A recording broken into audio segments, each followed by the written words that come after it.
Lyric Matang Manau Naina Nainaba Asida Mayambu Emazang Bible Prophecy Ministry na Taram na Oksari Ngasi Nainagatarupat chapter na Roman chapter 6 Masigi title na Death to Sin or Die to Sin Papta Siba Haiba Asigi Maramda Ikoina Naina Minasi Masigi chapter Asisu Yamna Maruwe Ahanbada Ikoi Ishora Patna Toksi Sargadalai Ipa Yam Tagasare Aikoi matau karamna papta siraga anauba punsi ama pap yaudaba punsi ama hingani haibasigi maramda asi Roman chapter 6 dagi naina jagadori masida nahana bo pibyu pap selabana naina ngang khudimak naki thawai asangna singbiduna ngang bo henbyu isagi aningba ngangan bigunu naki aningba dugi matin henbyu tari besina khujing da sunahana bo pibyu mokoi da lairamba phattaba chapman wakhal makai singdok biduna Aseng bapunsi aming bungam baib to ohen view Prabhu Jisu Christa giminda kuramjari Amen. Ikoi ahan the Romans 6 1 to verse 1 to pamindase masi ekhoina mamang da 5 ta naina kibudo madugi makhane 5 ta adugo verse 6 ta aikoi adu oiragadi aikoi kari haigani aikoi pap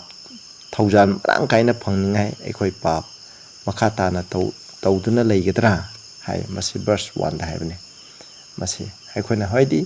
aikhoina pap marang kaina leiba aduda pap marang kaina leiba da ishogi thaujan pap tawriba makhai ishogi thaujan marang kaina lei haina khoina mamang da Roman chapter 5 ta naina khare adoi tare khoi huji makhata na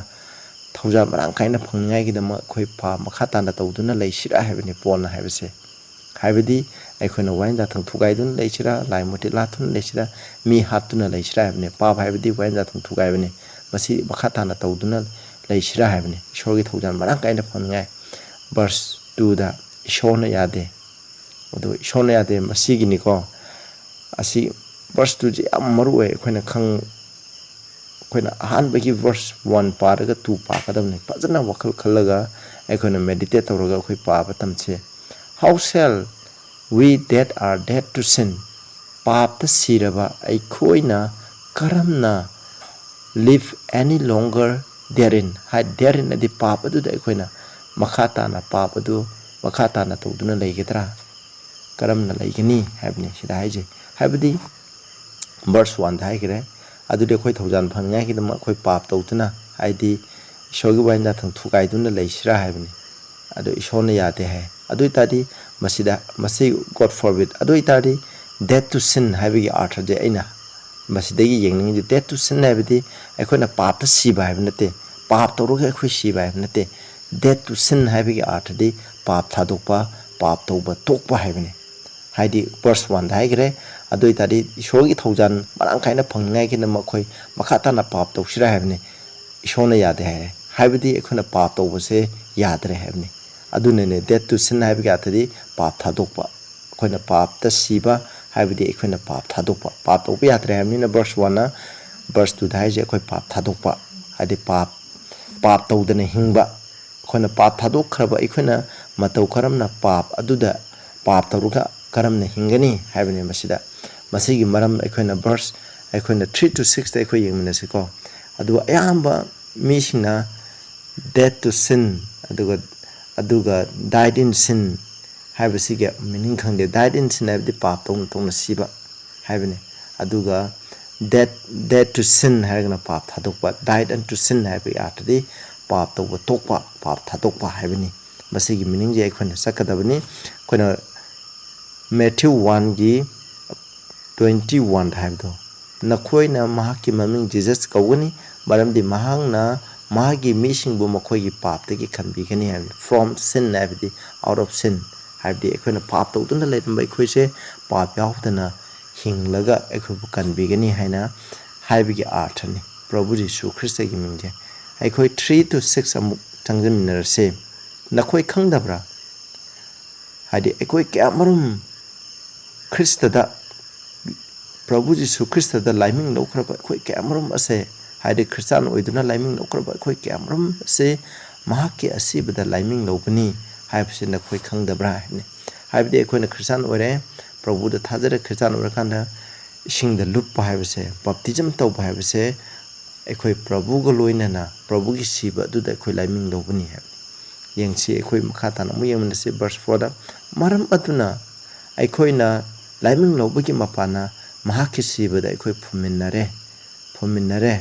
ꯃꯤ ꯑꯃ ꯁꯤꯔꯗꯤ ꯑꯩꯈꯣꯏ ꯐꯨꯝꯕ ꯇꯥꯕ ꯑꯩꯈꯣꯏꯅ baptism ꯂꯧꯕ ꯏꯁꯤꯡ ꯃꯅꯨꯡꯗ ꯂꯩꯕ ꯍꯥꯏꯕꯁꯦ ꯃꯥꯒ ꯐꯨꯝꯃꯤꯟꯅꯕꯅꯤ ꯄꯣꯜꯅ ꯑꯦꯛꯁꯄ꯭ꯂꯦꯟ ꯇꯧꯔꯤꯁꯦ ꯃꯁꯤꯅꯤ ꯑꯩꯈꯣꯏ ꯄꯥꯞ ꯊꯥꯗꯣꯛꯂꯒ ꯑꯩꯈꯣꯏ ꯀꯔꯝꯅ ꯍꯤꯡꯒꯅꯤ ꯍꯥꯏꯕꯗꯤ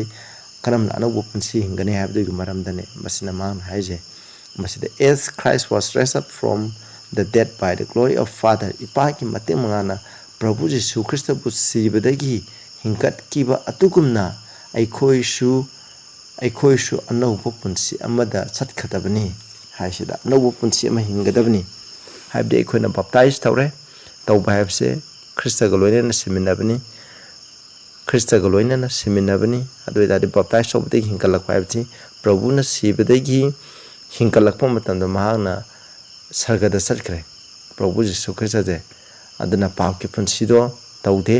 ꯑꯗꯨꯒꯨꯝ ꯇꯧꯗꯨꯅ ꯑꯩꯈꯣꯏꯁꯨ ꯈ꯭ꯔꯤꯁꯇꯒ ꯂꯣꯏꯅꯅ ꯑꯩꯈꯣꯏꯒꯤ ꯄꯥꯞ ꯑꯗꯨꯗ ꯁꯤꯃꯤꯟꯅꯔꯦ ꯄꯥꯞ ꯂꯣꯏꯅ ꯊꯥꯗꯣꯛꯑꯦ ꯂꯥꯏꯃꯤꯡ ꯂꯧꯕ ꯍꯥꯏꯕꯒꯤ ꯑꯔꯊꯗꯤ ꯑꯩꯈꯣꯏꯅ ꯄꯥꯞ ꯊꯥꯗꯣꯛꯑꯦ ꯍꯥꯏꯕꯅꯤ ꯇꯥꯏꯕꯪꯄꯥꯟꯕ ꯑꯣꯏꯕ ꯏꯁꯣꯔꯒꯤ ꯋꯥꯍꯩ ꯌꯥꯊꯪ ꯊꯨꯒꯥꯏꯗꯨꯅ ꯂꯩꯕ ꯈꯨꯗꯤꯡꯃꯛꯁꯦ ꯂꯣꯏꯅ ꯊꯥꯗꯣꯛꯑꯒ ꯑꯩ ꯈ꯭ꯔꯤꯁꯇꯒꯤ ꯄꯨꯟꯁꯤ ꯑꯅꯧꯕ ꯄꯨꯟꯁꯤ ꯄꯥꯞ ꯌꯥꯎꯗꯕ ꯄꯨꯟꯁꯤ ꯑꯃꯗꯣ ꯍꯤꯡꯒꯅꯤ ꯍꯥꯏꯕꯅꯤ ꯃꯗꯨꯒꯤ ꯑꯥꯔꯊꯅꯤ ꯁꯤꯗ ꯇꯥꯏꯖꯦ ꯑꯅꯧꯕ ꯄꯨꯟꯁꯤ ꯍꯥꯏꯕꯗꯤ ꯄ꯭ꯔꯚꯨ ꯖꯤꯁꯨ ꯈ꯭ꯔꯤꯁꯇ ꯂꯧꯁꯟꯗ꯭ꯔꯤꯉꯩ ꯃꯃꯥꯡꯗ ꯂꯩꯔꯝꯕ ꯇꯥꯏꯕꯪꯄꯥꯟꯕꯒꯤ ꯑꯣꯏꯕ ꯄꯥꯞꯀꯤ ꯑꯣꯏꯕ ꯄꯨꯟꯁꯤ ꯍꯤꯡꯉꯝꯕꯗꯣ ꯃꯗꯨ ꯂꯣꯏꯅ ꯊꯥꯗꯣꯛꯑꯒ ꯂꯥꯏꯃꯤꯡ ꯂꯧꯔꯕ ꯃꯇꯨꯡꯗꯗꯤ ꯑꯅꯧꯕ ꯄꯨꯟꯁꯤ ꯄꯥꯞ ꯌꯥꯎꯗꯕ ꯄꯨꯟꯁꯤ ꯄꯥꯞ ꯇꯧꯗꯕ ꯄꯨꯟꯁꯤ ꯑꯃ ꯍꯤꯡꯒꯅꯤ ꯍꯥꯏꯕꯁꯦ ꯃꯁꯤ ꯚꯔꯁ 4ꯅ ꯍꯥꯏꯕꯅꯤ 5ꯇ ꯌꯦꯡꯁꯤ 4 ꯃꯔꯝꯗꯤ ꯑꯩꯈꯣꯏ ꯈ꯭ꯔꯤꯁꯇꯒ ꯂꯣꯏꯅꯅ ꯃꯍꯥꯛꯀꯤ ꯁꯤꯕ ꯑꯗꯨꯗ ꯄꯨꯟꯕ ꯇꯥꯔꯒꯗꯤ ꯑꯩꯈꯣꯏꯅ ꯃꯍꯥꯛꯀꯤ ꯍꯤꯡꯀꯠꯂꯛꯄꯗꯁꯨ ꯑꯩꯈꯣꯏ ꯄꯨꯟꯒꯅꯤ ꯍꯥꯏꯕꯅꯤ ꯈ꯭ꯔꯤꯁꯇꯒ ꯑꯩꯈꯣꯏ ꯂꯥꯏꯃꯤꯡ ꯂꯧꯕ ꯍꯥꯏꯕꯁꯦ ꯄ꯭ꯔꯚꯨ ꯖꯤꯁꯨ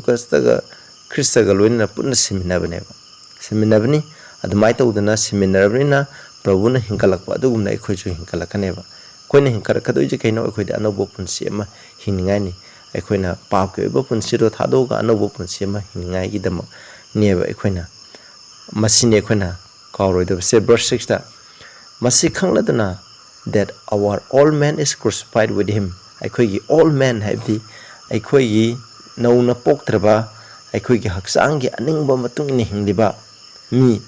ꯑꯁꯦ ꯈ꯭ꯔꯤꯁꯇꯒ ꯂꯣꯏꯅꯅ ꯁꯤꯃꯤꯟꯅꯔꯦ crucified ꯍꯥꯏꯕꯅꯤ ꯀ꯭ꯔꯣꯁꯇ ꯄꯥꯡ ꯇꯤꯡꯗꯨꯅ ꯁꯤꯕ ꯑꯗꯨꯒꯨꯝꯅ ꯑꯩꯈꯣꯏ ꯈ꯭ꯔꯤꯁꯇꯒ ꯂꯣꯏꯅꯅ ꯑꯩꯈꯣꯏ ꯁꯤꯃꯤꯟꯅꯔꯦ ꯑꯩꯈꯣꯏ ꯑꯔꯤꯕ ꯃꯤ ꯍꯥꯏꯕꯅꯤ ꯄꯥꯞꯀꯤ ꯑꯩꯈꯣꯏ ꯏꯁꯥꯗ ꯑꯩꯈꯣꯏꯅ ꯍꯌꯦꯡ ꯔꯣꯃꯥꯟꯁ 8 ꯅꯩꯅꯕ ꯃꯇꯝꯗ ꯃꯁꯤꯒꯤ ꯃꯔꯝꯗ ꯐꯖꯅ ꯅꯩꯅꯁꯤ ꯑꯩꯈꯣꯏꯅ ꯄꯥꯞ ꯇꯧꯔꯤꯕꯁꯦ ꯀꯔꯤꯒꯤꯅꯣ ꯑꯗꯨꯅ ꯀꯃꯥꯏꯅ ꯇꯧꯗꯅ ꯄꯥꯞ ꯌꯥꯎꯗꯅ ꯍꯤꯡꯒꯅꯤ ꯍꯥꯏꯕꯁꯦ ꯃꯁꯤꯒꯤ ꯃꯔꯝꯗ ꯑꯩꯈꯣꯏꯒꯤ ꯑꯔꯤꯕ ꯃꯤ ꯑꯩꯈꯣꯏꯅ old man ꯑꯩꯈꯣꯏꯒꯤ ꯍꯥꯏꯕꯗꯤ ꯑꯩꯈꯣꯏꯒꯤ ꯍꯛꯆꯥꯡꯒꯤ ꯏꯟꯗ꯭ꯔꯤꯒꯤ ꯃꯇꯨꯡ ꯏꯟꯅ ꯍꯤꯡꯂꯤꯕ ꯑꯩꯈꯣꯏꯒꯤ ꯍꯛꯆꯥꯡꯗ ꯑꯩꯈꯣꯏꯅ ꯄꯥꯞꯀꯤ ꯏꯊꯤꯜ ꯂꯩꯔꯤꯕ ꯍꯛꯆꯥꯡꯁꯦ ꯃꯁꯤꯒꯤ ꯃꯇꯨꯡ ꯏꯟꯅ ꯑꯩꯈꯣꯏ ꯃꯤꯠꯅ ꯍꯥꯏꯔꯛꯄꯒꯤ ꯅꯥꯀꯣꯡꯅ ꯑꯩꯈꯣꯏꯒꯤ ꯆꯤꯟꯅ ꯉꯥꯡꯅꯤꯡꯕ ꯉꯥꯡꯕꯒꯤ ꯃꯇꯨꯡ ꯏꯟꯅ ꯍꯤꯡꯂꯤꯕ ꯃꯤ ꯑꯁꯦ ꯃꯁꯤ ꯍꯥꯏꯕꯅꯤ ꯑꯩꯈꯣꯏꯅ ꯕꯞꯇꯥꯏꯖ ꯇꯧꯕ ꯃꯇꯝꯗ ꯍꯥꯏꯔꯤꯕ ꯃꯤ ꯑꯁꯦ ꯈ꯭ꯔꯤꯁꯇꯒ ꯂꯣꯏꯅꯅ ꯁꯤꯃꯤꯟꯅꯔꯕꯅꯤ that the body of sin might be destroyed ꯄꯥꯞꯀꯤ ꯑꯣꯏꯕ ꯍꯛꯆꯥꯡ ꯑꯁꯤ ꯃꯥꯡꯍꯟꯅꯤꯡꯉꯥꯏꯒꯤꯗꯃꯛ ꯄꯥꯞꯀꯤ ꯑꯣꯏꯕ ꯍꯛꯆꯥꯡ ꯍꯥꯏꯕꯗꯤ ꯑꯩꯈꯣꯏꯒꯤ ꯍꯛꯆꯥꯡꯁꯦ ꯄꯥꯞꯅ ꯄꯤꯛ ꯊꯜꯂꯦ ꯍꯥꯏꯕꯅꯤ ꯄꯥꯞꯀꯤ ꯑꯣꯏꯕ ꯍꯛꯆꯥꯡꯗꯤ ꯑꯩꯈꯣꯏꯒꯤ ꯁꯦꯜ ꯑꯩꯈꯣꯏꯅ old man ꯍꯥꯏꯕꯁꯦ old manꯁꯤꯅ ꯃꯔꯝ ꯑꯣꯏꯗꯨꯅ ꯑꯩꯈꯣꯏ ꯄꯥꯞ ꯇꯧꯕꯅꯦꯕ ꯑꯗꯨ ꯑꯣꯏꯇꯥꯔꯗꯤ ꯑꯩꯈꯣꯏꯅ ꯄꯥꯞꯀꯤ ꯍꯛꯆꯥꯡ ꯍꯥꯏꯕꯗꯤ ꯃꯁꯤꯅꯤꯀꯣ ꯃꯁꯤ ꯃꯥꯡꯍꯟꯅꯤꯡꯉꯥꯏꯒꯤꯗꯃꯛ ꯍꯥꯏꯕꯗꯤ ꯄꯥꯞꯀꯤ ꯑꯣꯏꯕ ꯑꯩꯈꯣꯏ ꯍꯛꯆꯥꯡꯒꯤ ꯁꯦꯜ ꯍꯥꯏꯕꯁꯦ ꯃꯁꯤ ꯃꯥꯡꯍꯟꯅꯤꯡꯉꯥꯏꯒꯤꯗꯃꯛ ꯍꯥꯏꯕꯅꯤ that we henceforth we should not serve sin aduna ꯑꯩꯈꯣꯏꯅ ꯄꯥꯞꯁꯦ ꯃꯈꯥ ꯇꯥꯅ ꯇꯧꯗꯅꯤꯡꯉꯥꯏꯒꯤꯗꯃꯛ ꯑꯩꯈꯣꯏꯅ ꯄꯥꯞꯀꯤ ꯑꯣꯏꯕ ꯍꯛꯆꯥꯡ ꯑꯁꯦ ꯃꯥꯡꯍꯟꯒꯗꯕꯅꯤ ꯍꯥꯏꯕꯗꯤ ꯑꯩꯈꯣꯏꯗ ꯄꯥꯞ ꯇꯧꯍꯟꯅꯤꯡꯕ ꯑꯩꯈꯣꯏꯒꯤ ꯍꯛꯆꯥꯡꯒꯤ ꯏꯟꯗ꯭ꯔꯤꯁꯤꯡꯁꯦ ꯃꯁꯤꯅ ꯍꯥꯏꯕ ꯇꯧꯔꯤꯕ ꯈꯨꯗꯤꯡꯃꯛꯁꯦ ꯃꯁꯤꯅ ꯍꯥꯏꯕ ꯏꯟꯕꯗꯨꯅꯅꯦꯕ ꯑꯩꯈꯣꯏꯅ ꯄꯥꯞ ꯇꯧꯔꯤꯁꯦ ꯃꯤꯅ ꯌꯦꯡꯍꯩꯗꯕꯗꯣ ꯌꯦꯡꯕꯗꯒꯤ ꯄꯥꯞ ꯇꯧꯕꯅꯤ ꯉꯥꯡꯍꯩꯗꯕꯗꯣ ꯉꯥꯡꯕꯗꯒꯤ ꯄꯥꯞ ꯇꯧꯕꯅꯤ ꯈꯜꯂꯩꯗꯕꯗꯣ ꯈꯟꯕꯗꯒꯤ ꯄꯥꯞ ꯇꯧꯕꯅꯤ ꯈꯨꯠꯅ ꯇꯧꯍꯩꯗꯕꯗꯣ ꯇꯧꯕꯗꯒꯤ ꯑꯩꯈꯣꯏꯅ ꯄꯥꯞ ꯇꯧꯕꯅꯦꯕ ꯃꯁꯤ ꯑꯩꯈꯣꯏꯅ ꯄꯥꯞ ꯇꯧꯅꯤꯡꯕꯒꯤ ꯍꯛꯆꯥꯡꯁꯦ ꯑꯗꯥꯝꯅ ꯄꯥꯞ ꯇꯧꯕ ꯑꯗꯨꯗꯒꯤ ꯑꯩꯈꯣꯏ ꯐꯪꯉꯛꯈ꯭ꯔꯕꯅꯦꯕ sinful nature ꯍꯥꯏꯕꯁꯦ ꯑꯗꯨꯅ ꯃꯁꯤꯒꯤ ꯃꯇꯨꯡ ꯏꯟꯅ ꯍꯤꯡꯕ ꯇꯥꯔꯒꯗꯤ ꯍꯛꯆꯥꯡꯒꯤ ꯃꯇꯨꯡ ꯏꯟꯅ ꯍꯤꯡꯕ ꯇꯥꯔꯒꯗꯤ ꯑꯩꯈꯣꯏ ꯁꯤꯒꯅꯤ ꯍꯥꯏꯕꯅꯤ ꯑꯗꯨꯕꯨ ꯑꯩꯈꯣꯏ ꯄꯥꯞ ꯇꯧꯗꯅꯤꯡꯉꯥꯏꯒꯤꯗꯃꯛ ꯃꯁꯤꯒꯤ ꯊꯕꯛꯁꯦ ꯑꯩꯈꯣꯏ ꯍꯛꯆꯥꯡꯒꯤ ꯑꯅꯤꯡꯕꯒꯤ ꯃꯇꯨꯡ ꯏꯟꯅ ꯇꯧꯕꯁꯦ ꯑꯩꯈꯣꯏꯅ ꯇꯣꯛꯁꯤ ꯍꯥꯏꯕꯅ ꯃꯁꯤꯗ ꯍꯜꯂꯤꯕꯅꯤ ꯑꯩꯈꯣꯏ ꯑꯃꯨꯛ ꯌꯦꯡꯃꯤꯟꯅꯁꯤ ꯈ꯭ꯔꯤꯁꯇꯒ ꯂꯣꯏꯅꯅ ꯁꯤꯕ ꯍꯥꯏꯕꯁꯦ ꯀꯩꯅꯣ ꯈ꯭ꯔꯤꯁꯇꯗ ꯁꯤꯕ ꯍꯥꯏꯕꯁꯤꯒꯤ ꯑꯔꯊꯗ ꯀꯩꯅꯣ ꯍꯥꯏꯁꯤꯡꯒꯦ ꯚꯔꯁ 7ꯗ for ꯃꯔꯝꯗꯤ he that is in is free from sin. Haidi sidaba mahak ado pap tagi ningtami habne. Haidi masigi meaning je ani le. Aikoina aikoi haksang siraba. Aikoina siba taragadi aikoi pap tagi ningtame koi pap makha tana tawroroeba. Aikoi asiba mina pap habse tawdeba. Hoi aphabachu tawde afaba haibdi afaba dharma chenbagi thabakchu tawde aduga phattaba thabakchu tawdreba siraba mina karisu khangdreba madugi artha ma lei adu nataba amana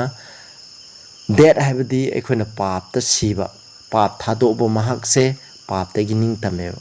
yu thaktaba maha ase yu dagi ningtame churup thaktaba maha ase churup tagi ningtameba mi hataba maha ase mi hatpa adudagi khoi ningtam labne lai muti lataba khoi se lai muti latpa adudagi khoi ningtam habne masina habdi pap tagi ningtam haidi khoina toningba pap toro su yare khoi chaning ba sara su yare adagi haning ba hala su yare haiba adugi athnate ningtam habdi tawthre haibne masigi meaning se aduga verse item yengsin now hojikti if we be dead with Christ khoi Christa ga seminaba taragadi we believe that we shall also live with him akoi maga loina ne himinaganeba Christa ga seminaba taragadi akoi maga loina ne himinaganeba Christa ga seminaba haibasi ge artha je akoi namu yengjeba ko verse 9 da knowing that akoi na khangi Christ being raised from dead die no more Christana amuk hingakraba Christa sina amuk makhata na sidre that had no more dominant over him asibana mahaki mathakta ko pandare control tawdre habane aikoi dadi asibana aikoi da control tawduna karam pangeni karamba matamda aikoi na pap habse tawriba makhai habane ta pap se tawringai di pap namaram oiduna aikoi sibane ba pap tawdaba taragati aikoi siraroi ba isnausing hoi aikoi tang panda ifadam dagi aikoi na sibana ibaksa ama lakramne aikoi na pap tawdraga su dai tang panda de signe ba adubu asengba asiba porokuzdi pamna ni habne Krista ga loina na siba haibagi athadi Kristana aikoina Kristana sigi Kristana siba habse akoi magum na siba ding amoy Kristana siba tang pa la ko mtanda Prabhu Jesu Kristana pap sung tawde na mana pap tawde ba aduga mana pap thadoeba magi punsida pap yaudaba punsi mehing heb maduni adugi punsi dune ekhoju Kristana pap yaudane pap tawdane hingbado adugumna ekhoishu hingsi habne ba ekhoina baptize tawba habse Kristana pap tawdane hingba adugumna ekhoi adugumna pap thadokpa punsi hingbadugumna ekhoishu baptize tawba ising manungda lupa habse ekhoigi pap sing ekhoina hana Prabhu Jesu Krista loksalingai da tawramba phataba pam khai ado loina seminabane ba madu thadokpa Krista ga loina seminabane pap to thadokpa haibne ba madugi athade verse 6 tamu yengchiko for in that he died mahana sibam he died unto sin once mahana pap tang sikiba pap tang sigi haidi akhoi taimun miwebagi dama akhoina pap ki dandi phangningai gi dama mahana amutang sikiba mahana siba aduga died to sin mahana pap su thado ma tang panda lae lakpa amutang na mahana lakpa punsi amutang lakpa punsine ba aduna mamna pap su tawde aduga ekhoi gi pap ki damang maha amutang du sikheba adubu mahana hingba matamda mahana ishoda hingeba ekhoi shu adugumna ekhoi shu baptize wa matamda ekhoi pap se thadoga ekhoina Prabhu Jesu Krishna ishoda hingbugumna ekhoi shu Krista da hingadabne Krista da hingba habdi Kristana pap yaudana tang pansida hingki adugumna ekhoi pap yaudana Prabhu Jesu Krista gi thaujan phanga ma ki sakti adugi makhana aikhoina hingsi haibagi arthado masida mai amna mai khene aro kanagum misina hai khoina Prabhu da thajragadi aikhoi pap tawraga su aikhoi kare su kaidre haibagi wakhalom da layeba masi longa padar ka leite haina yam toina aina taraba masi ko masi kwaidigi phattaba amani masi saitan gi achokba namthak amaneba aduna polna masi khona na degi nainere romance na maso ai haide khoi thajabana isogi wainda thamangan sirahamni iso thajaraga de khoi wainda thang thukai tuna leisira mi hasirahamni polna yade hai ai khoi na thaujan ang kaina phangningai gi dama khoi pap tawjira hamni ngasi gi verse 1 da haikre adusu yade hai haibidi khoi na Prabhu Jesu Krista da thajaraga ꯑꯩꯈꯣꯏꯅ ꯃꯈꯥ ꯇꯥꯅ ꯄꯥꯞ ꯇꯧꯅꯤ ꯍꯥꯏꯕꯁꯦ ꯌꯥꯗꯦꯕ ꯉꯁꯤꯒꯤ chapter ꯑꯁꯤꯃꯛꯇꯁꯨ ꯍꯥꯏꯔꯤꯕꯁꯦ ꯃꯁꯤꯅꯦꯕ ꯑꯩꯈꯣꯏꯅ ꯄ꯭ꯔꯚꯨꯗ ꯊꯥꯖꯔꯒ ꯄ꯭ꯔꯚꯨꯗ ꯂꯥꯏꯃꯤꯡ ꯂꯧꯕ ꯇꯥꯔꯒꯗꯤ ꯑꯩꯈꯣꯏꯅ ꯍꯥꯟꯅ ꯇꯧꯔꯝꯕ ꯏꯁꯣꯔꯒꯤ ꯋꯥꯌꯦꯟ ꯌꯥꯊꯪ ꯊꯨꯒꯥꯏꯕ ꯄꯥꯞꯀꯤ ꯄꯨꯟꯁꯤ ꯑꯗꯨ ꯂꯣꯏꯅ ꯊꯥꯗꯣꯛꯑꯒ ꯄ꯭ꯔꯚꯨ ꯖꯤꯁꯨ ꯈ꯭ꯔꯤꯁꯇꯒꯤ ꯃꯄꯥꯟ ꯑꯅꯧꯕ ꯄꯨꯟꯁꯤ ꯑꯃ ꯍꯤꯡꯒꯅꯤ ꯍꯥꯏꯕꯁꯦ ꯃꯁꯤꯅꯦꯕ verse 11 to 13 ꯄꯥꯃꯤꯟꯅꯁꯤ likewise ꯃꯇꯧ ꯑꯗꯨꯒꯨꯝꯅ reckon ye also yourself to be dead unto sin indeed unto sin adumna nakhoi nakoina samak pap thadokle pap ta sile habdi nakoina samak se pap thadokle haina nakhoi nasamak singthana jau masing thajau reckon the count habni but alive unto God through Jesus Christ our God adubu Prabhu Jesu Christ gi mapana ishor de hingu habni ishor de hingba punsi habdi ishor na haibe inba ishor gi aningba gi matung ina hingba punsi adubu neba koina pap thadoga ishor gi punsi anobo punsi pap yaudaba punsi haibdo ikoina huralamba ikoina huramba tolaga anoba hurandaba mi amo ina hingba laimoti lalamba ikoina laimoti la tolaga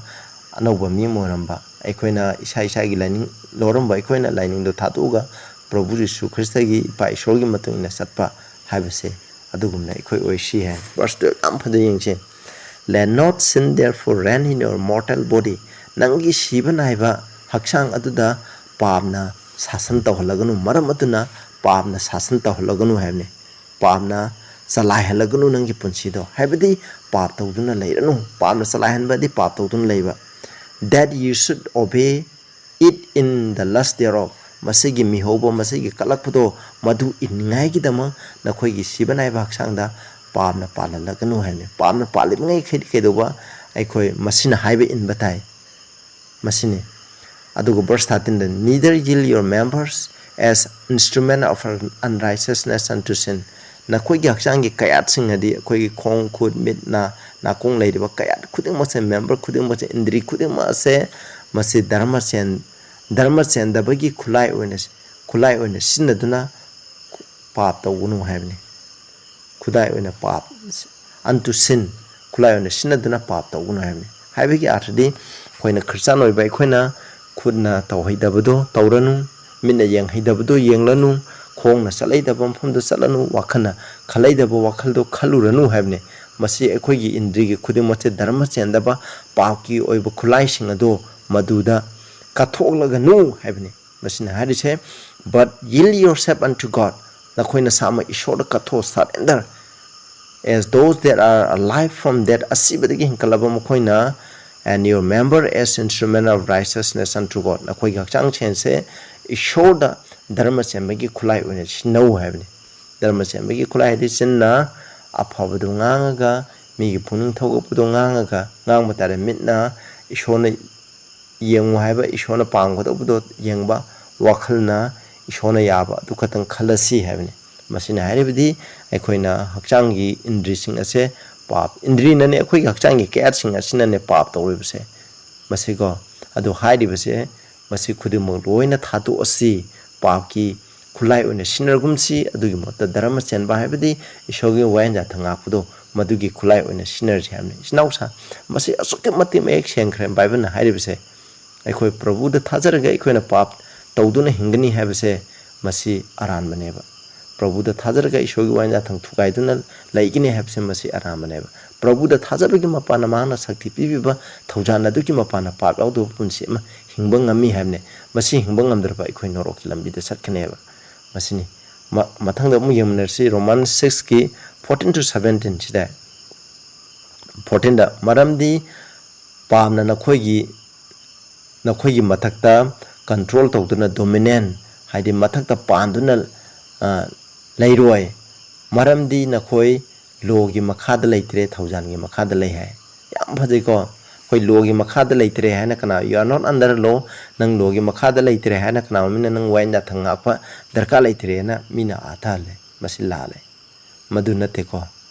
mase adu thawjangi makhada leire nang wainda thang makha pondre ngak padarka leitre nang thawjangi makhada leire ngasai koina pagre koina ngasai na adudi thawja marang kaina phangngai gi dam koina pap tawjira haibdi ishorgi wainda thang thugaiduna leichira haibni ishona yade hai masigi haibdi nang wainda thangi makhada leitre haibdi wainda thangna nakhoibu पाप तौबा मखै हाइबदी लाइ मुट्टी लाटपा मी हाटपा मसे पापनेबा हाइदिबा नंग मी हालगदी wine जाथना नंग सिसनो हाइना मसे condemn तोएबा लाइ मुट्टी लाटगदी वाइन जाथना नंग लाइ मुट्टी लाटपगिदम नंग कंडेम तोएबा मदुनि हाइदिबदो ख्रिस्टना क्रॉस सिबि मतमदा मदुगी कंडेमनेशन दो प्रभु यीशु ख्रिस्टना लोइना लौबिख्रेबा मदुगी पाप की दंदे मखैदो लोइना लौबिख्रेबा लोना अखोइजे मरान सिद्रेबा होय तौरिबा मी अदु खक्तंग सिरे अखोना ख्रिस्टदा थादरगदी लोना अखोइ मरान सिबिदो लौथोखरेबा मदुनि मसिदा हारिबसे व्हाट देन अदु एरदि सेल वी सिन अखोइ पाप तौसिरा हाइबने खोइ थौजानगी मखादा लेरे वाइन जाथंग मरान सिबा अदुगी मखादा लेतरे हाइदि वाइन जाथंग अखो दरका लेतरे ना हाइरसेबा खोइना मसिगी मीनिंग अदुम द लौरसी अदु पोल हाय अदु तारे खोइ पाप तौसिरा हाइबने अखोइ वाइन जाथंगी मखादा लेतरे वाइन जाथंग इन दरका लेतरे हाइगते खोइ पाप तौसिरा हाइबने हाइबदि पाप हाइबसि को वाइन जाथंग मरी लेनेबा वाइन जाथंग थुगाइबदो अदु पापनेबा अदु तारे वाइन जाथंग थुगाइदुना लेसिरा हाइबने पोन हाइसे because we are not under the law equally makada lede but under grace God forbid ishona yade yamna action is now sun masi gi text paraga ikoina kari gi damak lana thajani ngai darka leiri geba yam action ikre masida haibse ikoi pa to bi yade haibsine ikoi maramdi under the law habi ga athadi wain da thangna ikoi bu maran sidre aduna ikoi thaujan gi makada hinglabni aduna ikoi pa to bi yade ishona aduna pa to खोइना पाप तौदुना अदुम हिंनिंगाई की दम ओइबे तारगदी प्रभुना ताइंग पान the लागा खोइना सिनिंगाई दरकार ले प्रभुना इशोगी लो दो लोइ change तोबे नंग मी हात यारे लामटि खुरमबे याय हाबदो लोइ ओनथोकबे याय इशोगी वाइन जा थंगा सिदि होंदोकबे यादे अदुना मरम ओइदुना प्रभुना अखोगी दमक लाखपनेबा अखोगी दम लागा माना तंदि पुबिरेबनेबा असिदा आइजे verse 16 that know not that to whom ye yield yourself servants to obey नखोइना हाइबे इनिंगाई की दमंग नखोइना सामको कथोक सरिबा मिनाय ओइना कथोक सरिबा मी अदुदा हिज 7 year to whom होबे नंग इलिबा अदुगी मनाय ओरबनी पाप ओरगना असिबा नत्रगा हाइबे इलगना धर्म चेनबा हाइरिबा असिदा नंग मनाय ओरबनी हाइने खोइना पाप तरोगदी पाप की मिनाय ओरे अदुगा धर्म चेनबा तरोगना धर्म चेनबगी मिनाय ओरे हाइबसिनेबा असिदा हाइबसे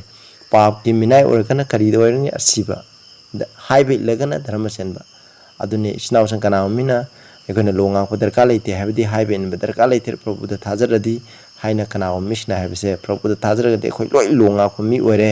हाइना कनाव मिसना हाइ मदु लान बनी को आइना प्रभु द थाजर आएगा इशोना यादब थबक तो तौरगदी नै दरका लेतरेबा बसे मदु अखोइ धर्म चेनबा फंगद्रेबा 17 नमुनि को but thank God be thank shoba thagati that we were servants of sin अखोइ पाप की मिना मनाई सिंग ओरमी हाइबदी पाप ना हाइबदो तौदुना अखोइ पाप की मनाई सिंग ओरमी but we ye have obeyed from the heart that form of doctrine which was delivered you नखोइ द पीखरबा खोइना ताकपि तंबीबा अदुगुंबा मखनगी अखोइना ताकपिखरबा doctrine अदुगी मतुंग इना नंगी थमोइदगी अखोइना ताकपिखरबदो नखोइना इनखरेबा पोलना ताकपिबदि करिनो अखोइना प्रभुगी मपाना अखोइना पाप याउतुना पुंसी हिंगनी हैबसिनेबा मसे अखोइना पाप की मनाई ओरंबदगी मिनाय ओरंबदगी अखोइ धर्म से मिनाय ओरंगनी हैबसे मसिनेबा हैबसे मसिदा यामना मेक संगे अमु अखोइना 16:20 यको being then made free from sin हैबदी आई पाप तगी निंग तमे तौनंगबा पाप तोरसु तौनंगबा तौरई हैबने हाइबगी अर्थ नते free from sin दि पाप याउद्रे हैबने free from sin दि पाप तौद्रे इशोना अखोइदा पीबा थौजानगी मपाना शक्ति अदुगी मपाना माकी थौजानगी मपाना अखोइना पाप याउदना इशोगी वाइंदा थंगदो नुंसिबगी मपाना अखोइना इल्ले प्रभु यीशु ख्रिस्टबु नुंसिबगी मपाना अखोइना इल्ले हाइबने पा ye became the servants of righteousness नखोइ धर्म से मेकी मिनाय मनाई सिंग ओइरे हाइबने free from sin हाइबगी अर्थदि पाप याउदबा पाप तौदबा हाइबनी को मरमदी अखोइना ngасai servants of sin पाप की मनाई ओइबा हाइबदी कैनो पाप की थबक तौबनेबा अखोइना पाप तगी निंग तमलगा धर्म से मेकी मनाई ओइबादि धर्म से मेकी थबक सिंग हाइबदी वाइंदा थंगना हाइबसिंग अदु इल्ले हाइबने free from sin हाइबगी अर्थदि पाप थादुकपा हाइबनी अदुना आइजे मीगी ना ngangnaba adugi maram adugi matung ina ngangbani maramdi nakhoigi haksangi sonbana maram oidana nakhoigi infirmity na maram oidana. For as ye have yielded your members servant to uncleanness and to iniquity and to any haidi nakhoigi haksangi kayat singase sengdaba hanko pap amadagi pap amada asumna tawduna lairame laibagumna hana lairambagumna even so now yield your members servants to righteousness and to holiness. Adudi hojiti kedoba ekoi haksangi kaya singasna dharma senbagi thabak sing ado tawraga asengba punsi hinga jamna sanctified life habdo asengba punsi pabawdo punsi hinga jamna hana ekoi mi phuai daba halai daba khunna tawai daba kyamnum tarombodo hoji to de dharma senbagi thabak to tawra semna wakhal lairi khudamuktuna habne.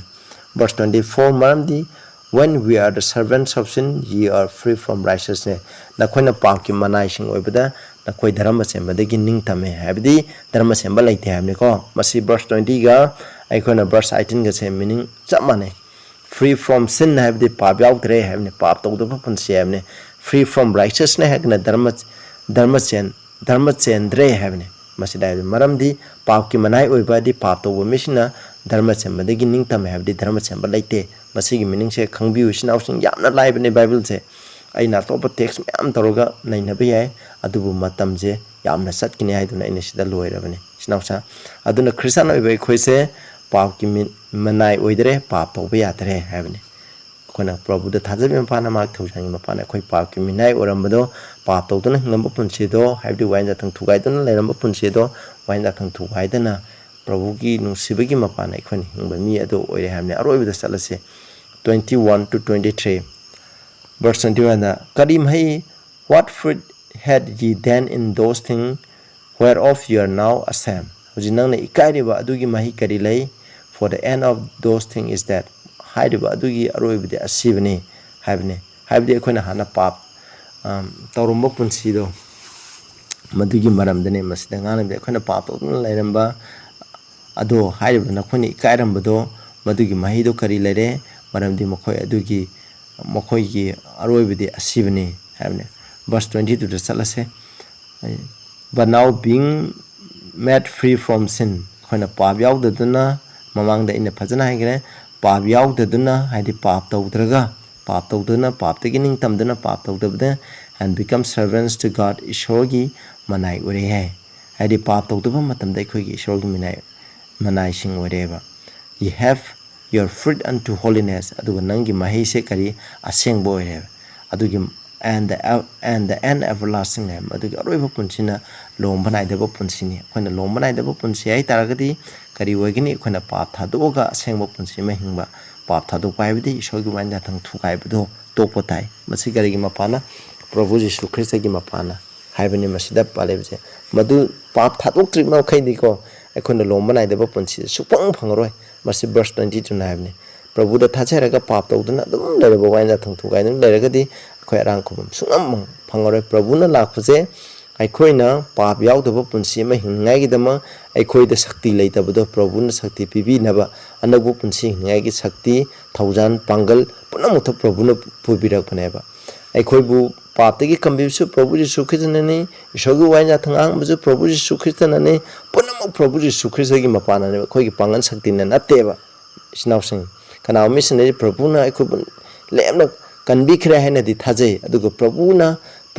aduga makoi kanbining ai shakti lei aduga prabhu na aikoi je pap yaudana hinganing ai shakti du prabhu na piba ngami habina thajadaba je masi khwadi apangba saitan gi achokba nam thak amani masidagi khoi section si bar aroibda pase for the wages of sin is that pap ki atong mandi sibani pap habdi wanda thang thugai bagi atong mandi sibani habni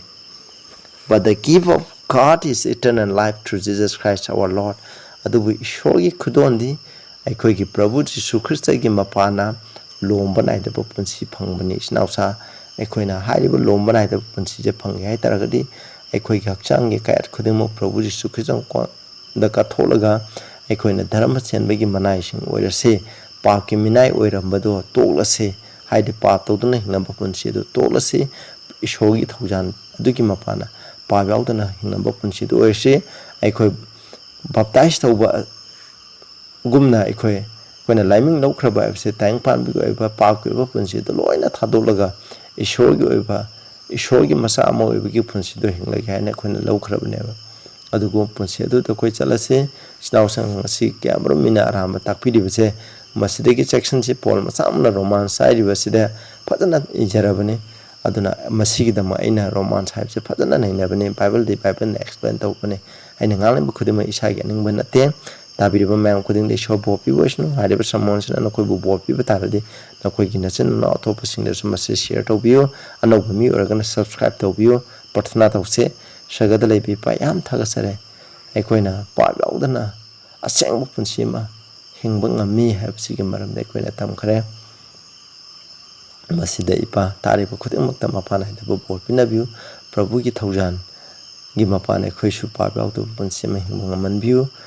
ꯄ꯭ꯔꯚꯨ ꯖꯤꯁꯨ ꯈ꯭ꯔꯤꯁꯇꯒꯤ ꯃꯤꯡꯗ ꯈꯨꯔꯨꯝꯖꯔꯤ ꯑꯥꯃꯦꯟ